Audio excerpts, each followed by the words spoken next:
সুপ্রিয় দর্শক মণ্ডলী, আসসালামু আলাইকুম। আশা করি আপনারা সবাই ভালো আছেন। আর এই মুহূর্তে আপনাদেরকে দেখাচ্ছি যে আমরা সারা বাংলাদেশে কিভাবে লতিরাজ কচুর চারা ডেলিভারি করে থাকি আর কেমন চারা আমরা দিয়ে থাকি। তো ভিডিওতে দেখতে পাচ্ছেন যে আমরা যে চারাগুলো আপনাদেরকে দেওয়া উপযোগী মনে করি সেই চারাগুলো এই যে দেখতে পাচ্ছেন।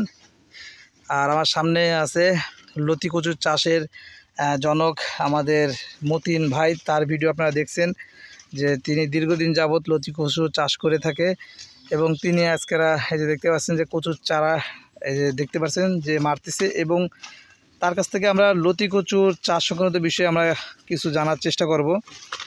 তো সে পর্যন্ত আমাদের সাথে থাকুন। ভাই কেমন আছেন? ভালো। ভাই আজকে কত পিস চারা ডেলিভারি দিচ্ছেন? আজকে 3000 পিস। তো ভাই আপনারা এই যে কচুর চারাগুলো এগুলো আজকে কোথায় ডেলিভারি করতেছেন? এগুলো পাঠাবো আজকে দিনাজপুরে পাঠাবো। দিনাজপুরে? 3000 চারা দিনাজপুর যাবে। তো এটা কিভাবে পাঠান আপনারা? এটা সুন্দরবন কুরিয়ার সার্ভিসের মাধ্যমে। সুন্দরবন কুরিয়ার সার্ভিসের মাধ্যমে পাঠান। তো আপনারা এই যে চারা বিক্রয়ের পাশাপাশি তো আপনারা চাষও করেন, তো এই চাষ পরামর্শ তো দিয়ে থাকেন, তাই না? তো আপনাদের কাছ থেকে হলো জানতে চাই যে এই চারাটা আসলে মূলত সিজনটা কখন লাগানোর? সিজনটা মূলত এখন থেকে শুরু, মানে এই যে আপনার জুন মাস জুলাই মাস? হ্যাঁ, জুন জুলাই মাস এখন থেকে শুরু, কিন্তু মানুষ এখন সবসময় অল টাইম সবসময় লাগাই।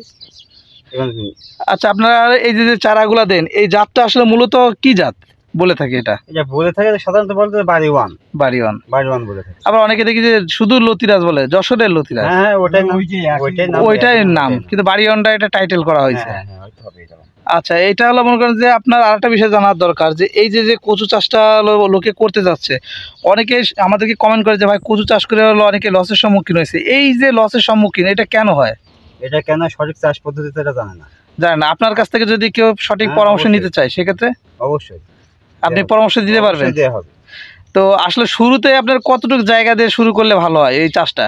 শুরুতে একটু কম দিয়ে শুরু করলে ভালো হয়, 10 কাঠা।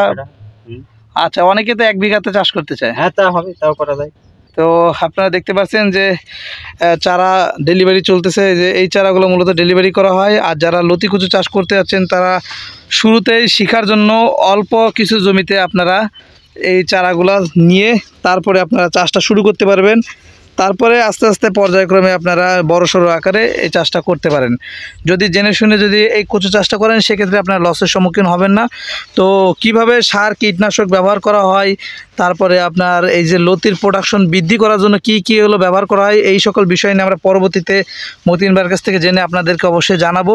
সে পর্যন্ত আমাদের সাথেই থাকবেন। আর যাদের চারার দরকার বা পরামর্শ দরকার, অলরেডি চারা অন্য জায়গা থেকে সংগ্রহ করেছেন কিন্তু পরামর্শ পাচ্ছেন না, সেই ক্ষেত্রে আমাদের সাথেও যোগাযোগ করতে পারেন।